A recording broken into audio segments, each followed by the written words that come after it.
Hi mga palangga! Kamusta kayo? In this video, I'm so excited to share with you about my application process with Union Bank Cashback Platinum Mastercard, and I will also share to you mga palangga kung ano yung reason kung bakit ako nag-submit ng application for this type of card. And yes, I applied for another credit card with Union Bank. Meron ako existing card kay UB which is itong UB Rewards Platinum, pero dahil fan ako ng cashbacks and most of my cards are cashback cards, so I decided to get a cashback card from them. So I submitted my application mga palangga last February 13. Doon din mismo sa website ni Union Bank. Search nyo lang yung kanilang official website and then may kita natin yung mga available cards nila doon. So sinala ko lang yung card na gusto ko, which is yung Union Bank Cashback Platinum Mastercard, and then pindot ko lang yung apply button. And then niroute niya ako sa form where I entered my personal information and hiningan niya lang ako ng document which is the picture of my ID, yung front and back, and also my selfie. So those are only the documents na hiningi nila sa akin. And dun sa form na finalapan ko mga palangga, it also asked me for my total gross annual income.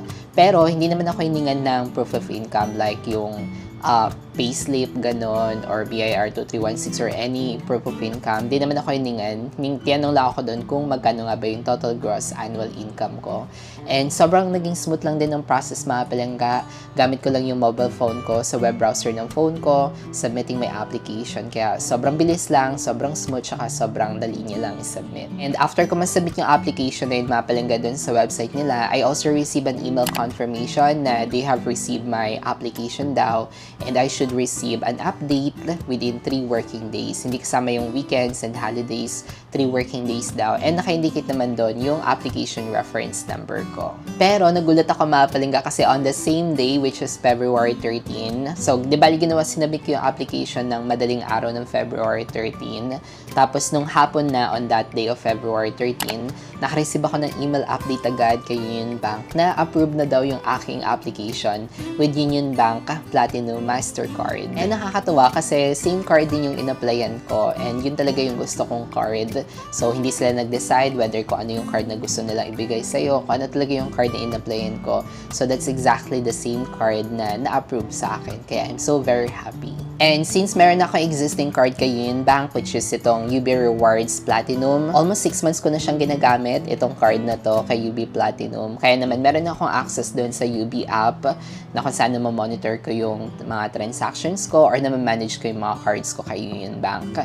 And on February 17 mga palangga, which is the next couple of days lang, nag-reflect na yung card ko doon, yung UB Cashback Platinum Mastercard. Nadagdag na siya automatically doon sa aking dashboard ng aking UB app, kahit wala pa yung physical card. And para yung mga palangga, kung wala pa kayong existing card kay UB or interested kayo in getting UB Rewards Platinum, itong una kong card kay Union Bank, meron silang current promo mga palangga na no annual fee for life as long as you will spend up to at least 20,000 pesos within 60 days from approval date, then you'll get no annual fee for life. Plus, meron pa siya mga rewards like points kapag gagamitin natin itong UB Rewards card. So if you're interested getting UB Rewards card kay Union Bank, lagay ko yung link mga palangga on the comment section. So click nyo lang yun mga palangga para makapag-start kayo with your application. Sobrang smooth niya lang din mga palangga. Same goes with my initial experience sa application ni UB, which is nakakatawa kasi hindi masyadong ganun katagal yung kanilang waiting time. So balik tayo dito sa Cashback Platinum Mastercard. So currently, naantay ko na lang yung physical card pending for activation na yung nagre-reflect dun sa UB app ko, and tumawag ako ng last sa customer service nila. Sabi sa akin it would take 7 business days daw bago ma-deliver yung card sa address ko since within metro lang naman ako. Pero dahil hindi kasama yung Saturday and Sunday or yung weekends or holidays, so ayun, naantay ko na lang in the next couple of days na ma-receive ko yung physical card. And I also received a text confirmation naman sa kanila na for delivery na daw yung card ko. So inaantay ko na lang yung card mga palangga at gawan ko siya ng video once I receive my card. Gawin natin siya ng unboxing. And now naman, share ko naman sa inyo mga palangga yung reason why I decided to apply for that type of card. So I'm really fan of cashback credit cards mga palangga, and ginawan ko din siya ng video before where I compared the rewards card to cashback cards, and I found na mas rewarding talaga yung mga cashback credit cards compared sa mga rewards card. So meron ako existing cashback credit card which is yung first credit card ko na BPI Amar cashback credit card, and and also my HSBC Live Plus credit card. So these are my current cashback cards. Pero dito kay UB Platinum Mastercard mga palangga, we can earn 1% cashbacks to any spending, in any categories, no cap, and no required amount. And comparing that card mga palangga dito sa mga existing cards ko, mukhang panalo siya kasi dito sa mga existing cards ko, though mataas yung cashbacks na na-earn niya, pero may mga may mga catch bago makuha yung mga higher cashbacks. So dito kay BPI Amor cashback card ko, goods siya for groceries, and also for utility bills where we can earn 4% for groceries, 1% sa utility bills, and 0.3% naman with any other spending. Yun nga lang, yung catch niya, kailangan dapat yung transaction mo is at least 1,000 pesos. So kung less than 1,000 pesos yung transaction mo, then it will not earn cashback. Same goes with my HSBC Live Plus, meron din siyang catch mga palangga. Though we can earn higher cashbacks like 8% for dining and 5% for shopping and entertainment, meron din siyang catch mga palangga, which is kailangan makapag-spend tayo at least 10,000 pesos per billing cycle to earn those higher cashbacks, or else magiging 0.2% na lang yung cashbacks na ma-earn.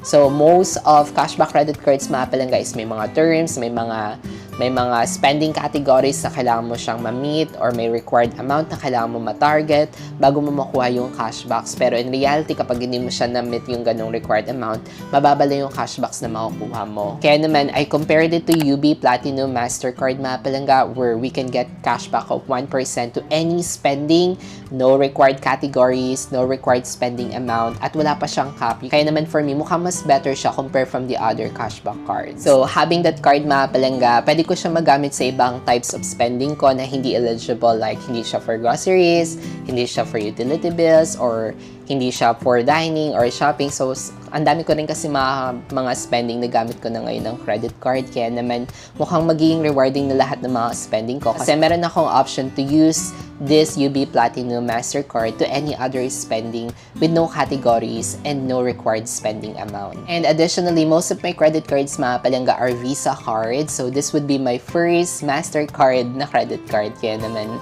natutuwa din ako kasi meron na akong Mastercard na magagamit naman for other spending, especially kapag yung merchant is nag-accept lang ng Mastercard. Meron din kaparehas na ino-offer si UB mga palangga with this type of card, yung Gold Mastercard, which we can earn 1% cashback then to any spending. Yun nga lang, mas bet ko itong Platinum mga palangga kasi meron siyang additional benefits na meron siyang free lounge access sa airport with Merhaba and also with bags. Kaya naman, mukhang mas magiging beneficial siya sa akin. Actually, mahilig din ako sa travel, so mas matitake advantage ko pa siya since meron na siyang free lounge. May mga nababasa din ako review na meron daw siya included na life insurance. Though, I'm not quite sure kasi hindi ko siya makita dun sa terms nila. Pero, antayin ko na lang yung physical card kung naka-indicate ba talaga yung additional benefits of life insurance dito sa card na ito. And now, pag-usapan naman natin yung annual fee nitong card. So, this card has an annual fee mga palangga of 3,000 pesos per year. Yes, meron siyang pa-current promo ngayon na we can get 5,000 pesos cashbacks if we will spend up to 40,000 pesos. Ganon, at least within 60 days. So, I'm not quite sure if that promo is still running pa kasi pag-check ko yung terms, 2023 pa yung lumalabas. Pero, validate ko na lang siya once I receive the physical card. So, waiting na lang ako ng physical card. Baka doon naka-indicate mismo sa card lahat ng mga features and also benefits. So, gawin natin siya ng video mga palangga as soon as possible. So, that's it for today's video muna. I hope may natutunan kayo, especially sa mga palangga natin dyan na interesado to get another cashback cards or interesado kayo with UB Platinum Mastercard. If you enjoy watching this video, please give this video a thumbs up and consider subscribing na din if you haven't already for more contents like this. Again, this is John Paul, and always remember to be kind to yourself and to others. See you in our next vlog. Bye!